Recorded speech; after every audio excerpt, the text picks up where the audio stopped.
Nathan, Victor sneered from behind his glossy desk. Your system runs itself now. You're obsolete. Security will show you out. The words cut through me like glass.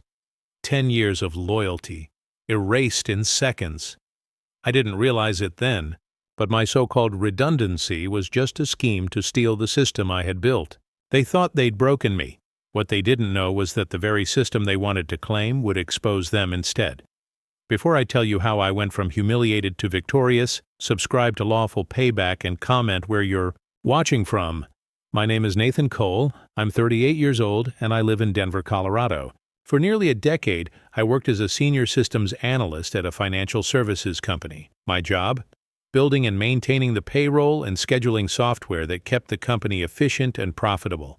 I wasn't flashy. I didn't make speeches or shake hands with big clients. But I was the one making sure deadlines were met, servers ran smoothly, and audits passed cleanly. When systems crashed at 2 a.m., I was the one driving to the office in freezing rain. I gave everything. Early. Mornings, late nights, weekends, holidays. I missed birthdays, anniversaries, even my wife's chemotherapy sessions just to meet deadlines. But loyalty doesn't make bills disappear. I had a mortgage, 2 kids in school, and mounting medical expenses for my wife. Overtime wasn't a luxury. It was a lifeline. When the hours disappeared, so did our safety net. I believed my commitment meant job security, that my dedication was seen and valued. I was wrong. The warning signs came quietly, a few cold smiles, conversations that ended when I entered the room. Then came the budget cuts, the whispers about automation.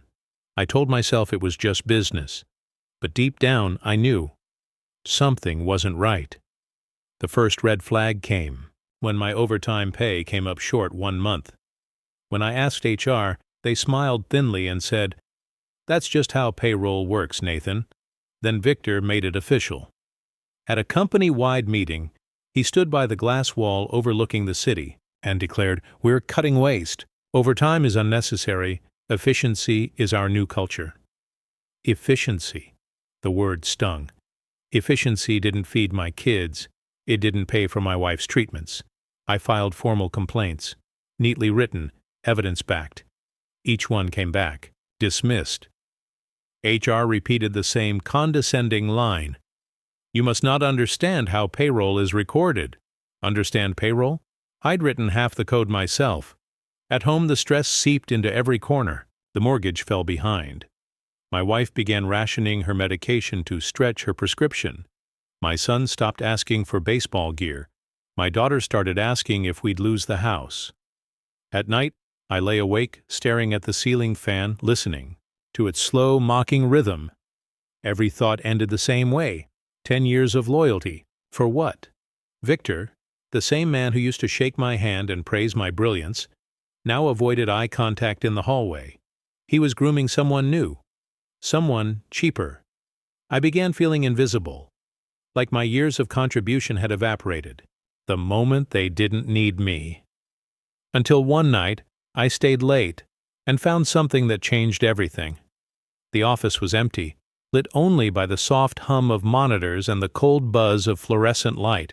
I was cleaning up old logs, preparing to hand things over. Then I saw it, a payroll entry that didn't make sense. An employee clocked 14 hours of overtime. The payout? 0. Curious, I dug deeper. More entries, different names, all zeros. Then hundreds. This wasn't an error. This was orchestrated. Victor and HR weren't cutting costs, they were stealing wages. My breath hitched. The cursor blinked like a heartbeat on the screen as I opened the admin logs. Every deletion, every edit had a trail, a digital fingerprint, and the fingerprints all led to one ID.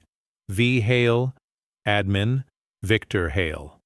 For a long minute, I sat frozen. The people losing money weren't numbers on a spreadsheet. They were parents, students, single moms.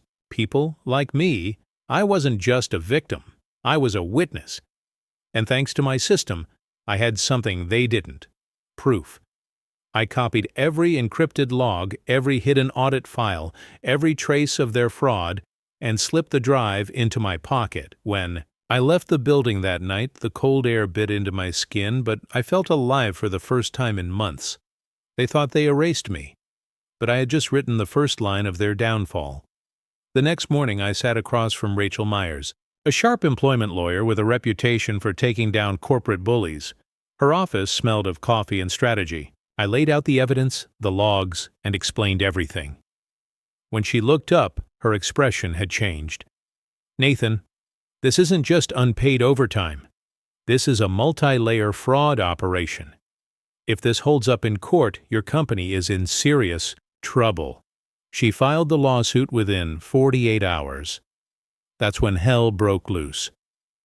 Victor's legal team moved fast, painting me as a bitter ex-employee. They accused me of hacking, falsifying records, even blackmail. Every day was a new headline in the company's internal newsletter. My former co-workers were told not to speak to me. Emails from old friends vanished overnight. At home, the pressure was suffocating. My wife sat at the kitchen table, bills spread like battle plans. "What if they ruin us?" she whispered. "What if they take everything?" I took her hand. "Then they'll take it from a man who refused to stay silent." Inside, I was terrified, but I couldn't let her see that. For 10 years, I built their system. Now I'd use it to destroy their lies. The courtroom smelled like paper and nerves. Victor sat across from me, crisp suit, fake smile, acting like the whole trial was an inconvenience. On the stand, he spoke with rehearsed arrogance. Nathan Cole was redundant. He's twisting code to make himself a victim. This is a vendetta, nothing more.